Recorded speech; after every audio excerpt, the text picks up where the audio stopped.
మనిషి యొక్క జీవితంలో చాలామంది అనుకుంటూ ఉంటారు, దానం చేయడం అనేటటువంటిది రహస్యమైంది. నిజంగా చెప్పాలంటే నవగోప్యాలని 9 సీక్రెట్స్ ఉన్నాయి మన శాస్త్రాల్లో.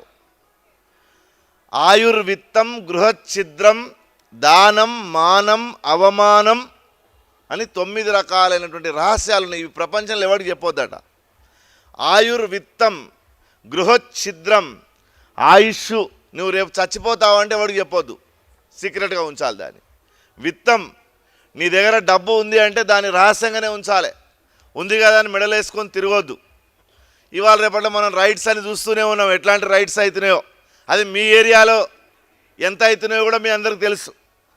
గృహఛిద్రం, మన ఇంట్లో అయ్యేటటువంటి గొడవల గురించి ఊరికే పక్క వాళ్ళతోటి ఆలోచించొద్దు, దాన్ని మనమే పరిష్కరించుకుని ఆలోచించాలి. ఆయుర్విత్తం, గృహఛిద్రం, దానం, మానం, అవమానం.